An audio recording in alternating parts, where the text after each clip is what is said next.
আজকে আমরা আলোচনা করব জার্মানিতে হিটলার ও ন্যাৎসিবাদের উত্থান। 1889 খ্রিস্টাব্দের 20শে এপ্রিল অস্ট্রিয়ার অন্তর্গত ব্রাউনাউ গ্রামে এক দরিদ্র চর্মকারের পরিবারে জন্মগ্রহণ করেন অ্যাডলফ হিটলার এবং বাল্যকালে অতি কষ্টে তিনি ছবি এঁকে ও হোটেলে পরিচারকের কাজ করে জীবন অতিবাহিত করতেন এবং এই দারিদ্রিক অবস্থা থেকে 1934 খ্রিস্টাব্দ নাগাদ তিনি জার্মানির সর্বময় কর্তা হয়ে ওঠেন বা তিনি প্রধানমন্ত্রী ও রাষ্ট্রপতির পদ লাভ করেন। এইভাবে এই যে হিটলারের ক্ষমতায় উত্থান তা আমরা দুটি পার্টে ভাগ করে আলোচনা করব, অর্থাৎ কি কি কারণে হিটলার ক্ষমতায় এসেছিলেন বা কীভাবে সেই পটভূমি প্রস্তুত হয়েছিল, এবং দ্বিতীয় ভাগে আলোচনা করব যে হিটলারের ক্ষমতা লাভ কীভাবে তিনি ক্ষমতা লাভ করেছিলেন। হিটলারের ক্ষমতায় উত্থানের অন্যতম কারণ ছিল প্রথম বিশ্বযুদ্ধে জার্মানির পরাজয়। প্রথম বিশ্বযুদ্ধে জার্মানির পরাজয় শুধুমাত্র যে আন্তর্জাতিক ক্ষেত্রেই তার মর্যাদাকে ক্ষুণ্ণ করেছিল শুধু তাই নয়, জার্মানির উপর জোর করে ভার্সাইয়ের সন্ধি চাপিয়ে দেওয়া হয়েছিল। এর ফলে জার্মানির অভ্যন্তরে ব্যাপক অসন্তোষ সৃষ্টি হয় বা বিদ্রোহের আগুন জ্বলে ওঠে। জার্মানির স্থলবাহিনী, জলবাহিনী এবং বিমান বাহিনী তারা রাজতন্ত্রের বিরুদ্ধে বিদ্রোহ ঘোষণা করে এবং কাইজার দ্বিতীয় উইলিয়াম সপরিবারে হল্যান্ডে পালিয়ে যেতে বাধ্য হয় 1918 খ্রিস্টাব্দের 9ই নভেম্বর। এবং এই সময় জার্মানির সমাজতান্ত্রিক নেতা ফ্রেডারিক ইবার্টের নেতৃত্বে সোশ্যালিস্ট ডেমোক্রেটিক দল জার্মানিতে রাজতন্ত্রের অবসান ঘটিয়ে এক প্রজাতান্ত্রিক সরকার গড়ে তোলে, যাকে বলা হয় ভাইমার প্রজাতন্ত্র। দ্বিতীয় কারণ ছিল ভাইমার প্রজাতন্ত্রের দুর্বলতা। অল্প কিছুদিনের মধ্যেই এই ভাইমার প্রজাতন্ত্র বিভিন্ন সমস্যার সম্মুখীন হয় এবং তার দুর্বলতা প্রকাশ পেতে শুরু করে। প্রথম বিশ্বযুদ্ধের পর জোর করে মিত্রপক্ষ ভার্সাই সন্ধি চাপিয়ে দেয়, কিন্তু এই প্রজাতান্ত্রিক সরকার তার বিরোধিতা করতে পারেনি, মেনে নিতে বাধ্য হয়েছিল। এর ফলে কিন্তু জনগণ এই ভার্সাই সন্ধির যে বোঝা বা অপমান তার জন্য তারা এই প্রজাতান্ত্রিক সরকারের দুর্বলতাকে দায়ী করেছিল এবং জার্মানির বিভিন্ন স্থানে জার্মানির কমিউনিস্ট, যাদেরকে বলা হতো স্পার্টাকাস, তারা বিভিন্ন ধর্মঘট আন্দোলন সংগঠিত করতে শুরু করে এবং হিটলার ও তার নাৎসি দল তাদের দলীয় মুখপাত্র পিপলস অবজারভারের মাধ্যমে তারা এই অপমানজনক সন্ধির জন্য প্রজাতান্ত্রিক সরকারের দুর্বলতাকে দায়ী করে প্রচার করতে শুরু করে। তৃতীয় গুরুত্বপূর্ণ কারণ ছিল অর্থনৈতিক সংকট। প্রথম বিশ্বযুদ্ধের পর পৃথিবীর অন্যান্য দেশের মতো জার্মানিতেও চরম অর্থনৈতিক সংকট দেখা দেয়। জার্মানিতে মুদ্রাস্ফীতি, খাদ্যাভাব, দৈনন্দিন জিনিসপত্রের মূল্যবৃদ্ধি, বেকার সমস্যা বৃদ্ধি পায় এবং বিভিন্ন জায়গায় ধর্মঘট আন্দোলন শুরু হয়। এছাড়াও এই যে ভার্সাই সন্ধির 660 কোটি পাউন্ডের বিশাল পরিমাণের যে ক্ষতিপূরণের বোঝা, সেই বোঝা বহন করারও ক্ষমতা ছিল না জার্মানির। এর ফলে জার্মান অর্থনীতি একেবারে ভেঙে পড়ে। এই সময় ন্যাৎসি দলের নেতা হিটলার তিনি বেকারদের কর্মসংস্থান, কৃষকদের কর মকুব ও শিল্পপতিদের শিল্পে শান্তি প্রতিষ্ঠার আশ্বাস দিলে তারা নাৎসি দলের প্রতি আকৃষ্ট হয়। চতুর্থত ছিল পুঁজিপতিদের সমর্থন। এইরূপ অর্থনৈতিক ও রাজনৈতিক জটিল পরিস্থিতির মধ্যে জার্মানিতে সমাজতান্ত্রিক বা কমিউনিস্ট প্রভাব বৃদ্ধি পেতে শুরু করে এবং জার্মানির বিভিন্ন স্থানে শ্রমিক ধর্মঘট ও আন্দোলন শুরু হয়। এর ফলে পুঁজিপতি ও শিল্পপতিরা তারা আতঙ্কিত হয়ে পড়ে এবং হিটলার এই কমিউনিস্টদের বিরুদ্ধে প্রচার করতে শুরু করে। এর ফলে এই পুঁজিপতি ও শিল্পপতিরা তারা হিটলারকে সমর্থন করতে শুরু করে রাজনৈতিকভাবে এবং অর্থ দিয়ে সাহায্য করে এবং এই ফলে হিটলারের ক্ষমতায় উত্থানের পথ প্রশস্ত হয়েছিল। পঞ্চমত, হিটলারের ব্যক্তিত্ব ও প্রচার। হিটলারের উত্থানের মূলে ছিল তার নেতৃত্বের সম্মোহিনী শক্তি। হিটলারের ছিল অসাধারণ বাগ্মিতা ও আত্মবিশ্বাস। হিটলার হতাশাগ্রস্ত জার্মানবাসীর মধ্যে নতুন স্বপ্নের জাল বুনেছিলেন বা জার্মানবাসীকে নতুন করে স্বপ্ন দেখিয়েছিলেন। তিনি বলতেন যে ভার্সাই সন্ধিকে বাতিল করে জার্মানির সম্মানকে পুনরায় ফিরিয়ে নিয়ে আসতে হবে বা জার্মানির অপমানকে লাঘব করতে হবে।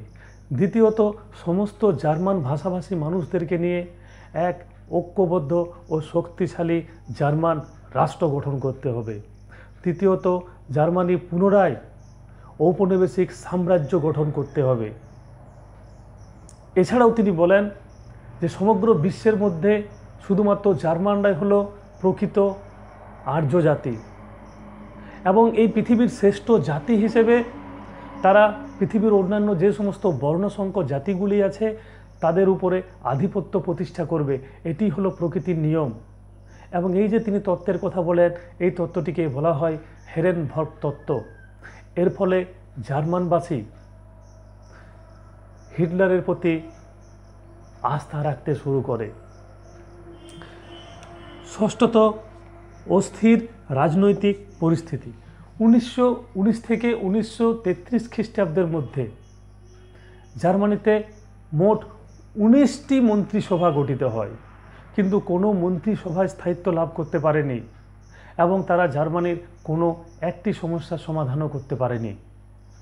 এর ফলে সমগ্র জার্মানব্যাপী এক অস্থির পরিস্থিতি এবং সংকটজনক পরিস্থিতির সৃষ্টি হলে হতাশাগ্রস্ত জার্মানবাসীর মধ্যে নতুন আশার আলো দেখান হিটলার ও তার নাৎসি দল।